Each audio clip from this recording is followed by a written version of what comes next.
The 0-2. Swing and a miss, strike three. Wrap this one up in green and white. Hello, RailCats fans, and welcome back to another edition of the RailCats Talk podcast. And I'm your host, Kyle Silvetich, and we're going to be doing things a little bit differently today. Saturday, Jesus Marriaga and Julio Vivas both got into the game against Mexico for Team Colombia.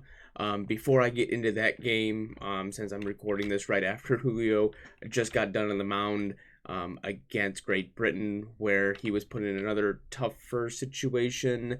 He made an errant throw to second base, which moved the runner to third. Later on that bat, the player, the Great Britain player hit a sac fly to center field, which brought in that runner from third, and then he ended up walking two people and getting replaced. So as a quick update on that, the game is still going on at the time that I'm recording this, so Jesus Marriaga has not been on the field at this point, as he was not in the starting lineup today against Great Britain, as Colombia was kind of the favorites in this game. So I don't know if it's just one of those just kind of feeling out. They had a day of rest.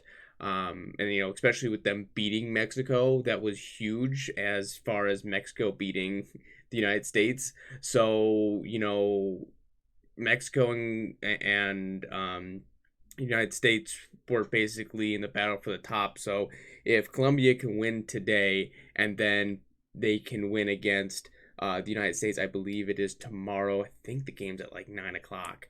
If they can beat them, then they're going to advance to the next round, but I'm not sure, like a three-way tie, how that's all they're probably going to go off a scored run differential. So there's a possible three-way tie could happen potentially for the next round as the top two advance from each pool.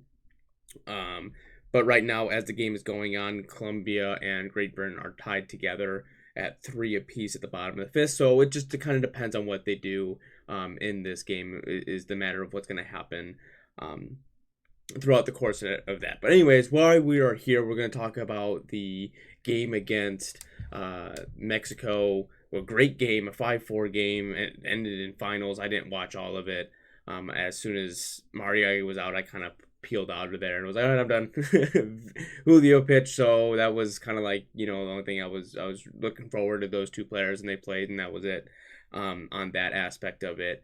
It was a great game up to that point, to the point where Marriaga, I think he got pulled in the 8th inning, I think it was, when Villore came in for pitch hitting for Marriaga.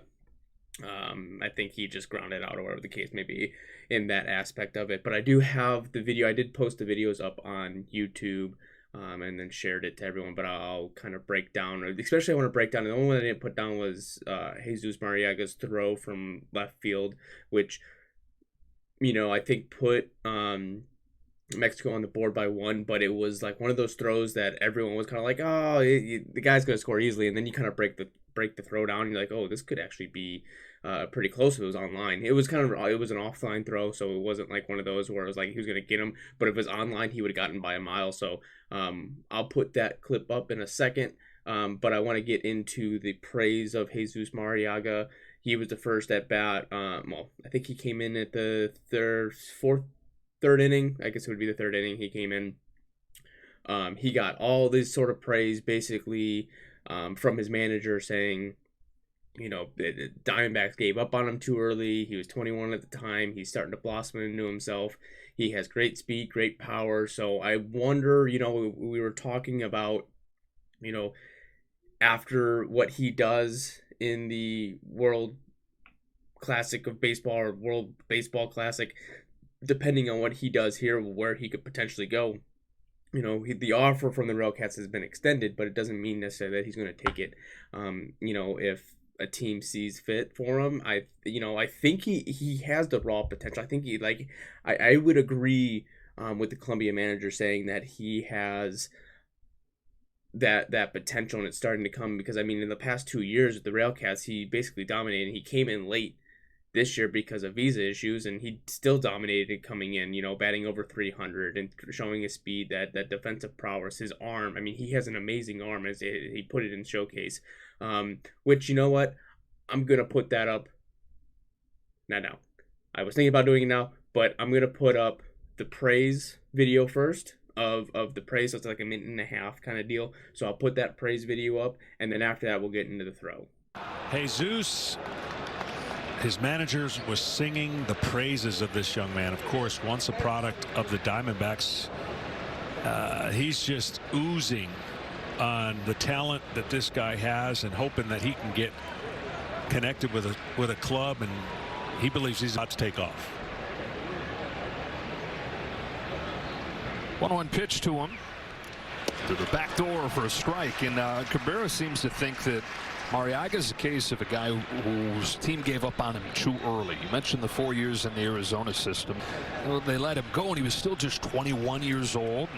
Has really blossomed the last couple of years. In the American Association for the Geary South Shore RailCats, check down to first, no swing, and he stays alive. But he's really started to blossom, and here's a guy who has an opportunity on this stage to really show people what he's become. He does. The one thing that we're going to learn about if he puts the ball in play is the raw speed that he has, combination of power and speed. You see that close to swinging. Pitchers always think they go. Now it's 2-2, and he gets him with a high fastball. Rios loves to go there to finish guys off, and he does. And like I said, I completely agree with everything.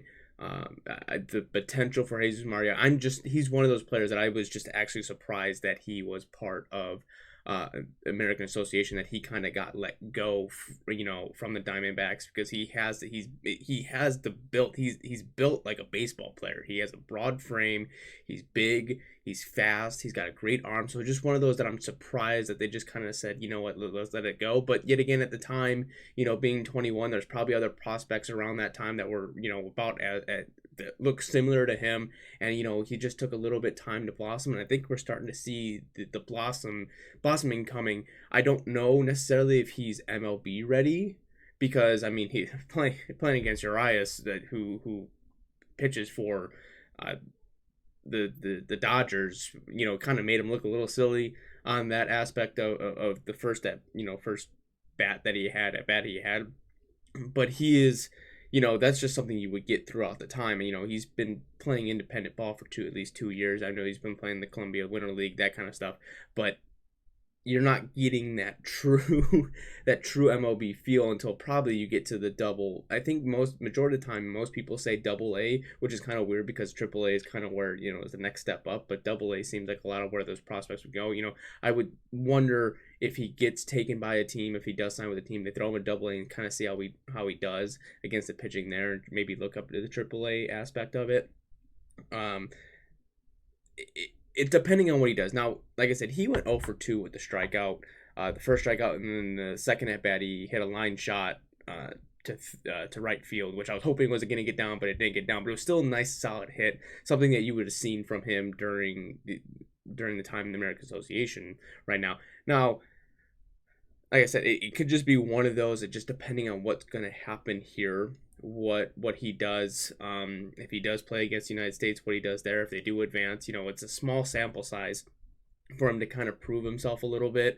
So depending on what he does, if he gets into the game or whatnot, or if he gets a chance against the United States, what he does against them, maybe something's there, but I'm not 100% positive on that aspect of it. But based on defensive skill he has, I that's just something that we've praised him about in the past. So here is his throw from left field to home. It was you're probably off by at least 10 feet, but just a pure throw, and the announcer talking about how close the throw actually was. This is the replay version, not the live version of it, because the replay version kind of in depth it was a great hit, but the throw, the replay was really talking about the throw. So here's the throw that Jesus Marraiga made to home plate. Motions in the dugout. This ball just gets in between the hole. He reaches out, and then the throw, I didn't think he had a chance, and he just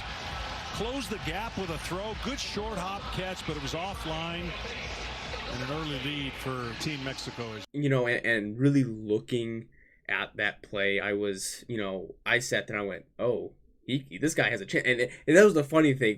Watching the game, and knowing and watching Jesus or Marriaga actually play, in the Marriaga Association and make those kinds of throws, the announcers didn't even think twice about it. They were like, "Oh, that's a run," and then they kind of double back and they're like, "Wow, that was actually a really great throw. They actually made it close if it was online." So it's just one of those, like, I knew it before it happened that Mexico was like, "Oh, this is gonna be in the bag," and yeah, the guy, he scored and was kind of in the bag, but really, I mean, if the throw was 3 or 4 feet closer, the catcher didn't have to reach over, the guy would have been out. So, like, if you're just taking it from maybe the 10 feet, if you knock it down about 5 feet, the guy is out, and that would have been a hell of a play. So just based on that, I mean, his defensive skill and his speed and his arm is alone should be close to affiliated ball, and his batting average in the American Association. I think that there's a team or someone out there that should take a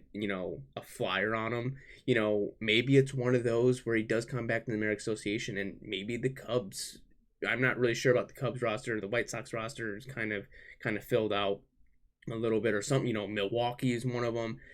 Maybe a team close, Cleveland, somewhere. Just go to a RailCats game. Maybe get scouts out there. Maybe get something out there to watch him play. I mean, this is gonna get him on a little bit notice at least. You may not think about it, and people are there watching. I mean, there's going to be people there watching the game. Obviously scouts can be watching all over the place. So this is one of those where they're kind of like, oh, he's still kind of young, and he has the potential, and he's starting to blossom a little bit. He has that nice body frame, so I'm really would expect something to happen. Maybe not at the beginning of the season, but if he does well, if he does come back to the RailCats and he does do well, I wouldn't be surprised if someone takes a flyer on him. So this will be interesting on this aspect of it. But now we go over Julio Vivas. And today's game, which is the 13th against Great Britain, he didn't really have a good outing. It was one of those inconsistencies that he had kind of with the RailCats a little bit, another high pressure situation kind of deal. I don't think he was just fully there. I think after the error and throw he had, I don't think he was fully there, ready to pounce on the rest of the team. And then he ended up just, that sac fly brought the run in. At that point, I think it was like 3-1, then it was 3-2. I know it's all tied up now, but then it was just one of those, and he walked 2 people, and that kind of puts, it was only a runner at first, and he walks 2 people, basically almost loaded the bases, and then that guy had to deal with it. A tough one on that aspect of, but really getting to the game against Mexico, that high pressure leverage game. I mean, that was an intense game throughout the entire time, and this was probably the turning point for Colombia. I would say in that game was like, okay, there's a guy at first, Julio comes in, and it was my bad. There's a guy at third. Julio comes in, and there's no outs. Or it was 1 out. I think that was, my bad. There was 1 out, and he gets a ground ball to short, and there's an errant throw to first. The guy stays at third, still 1 out, guy at first, and then he throws another ground ball right to the shortstop, and they turn into a double play. So, I mean, that was getting the ability to get a ground ball and a double play was fascinating at that point. It was great. I think it was a turning point. And right now, I'm gonna go ahead and throw it to that at bat, or I forget how I cut it up, but I'll throw it to that. Game in the 6th. Luis Urias swings away, grounds one to short. Can they turn 2? 6-4-3, they can. And it's Frias after the throwing error opens the door, who slams it shut, starting the twin killing. So, like I said, that was a big turning point for Colombia, in that kept the game tied, a lot of momentum going for them. They ended up pulling it out in the end in the final 10, or in the 10th inning.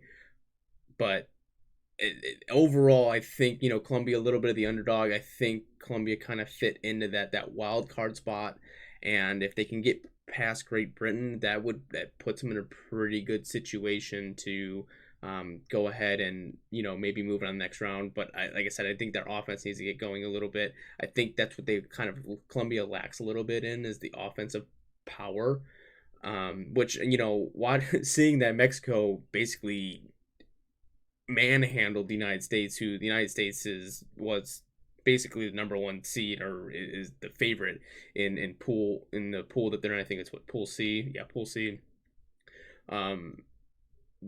I don't know if it's just one of those that sometimes you get a lot of players that have high calibers together that just don't click.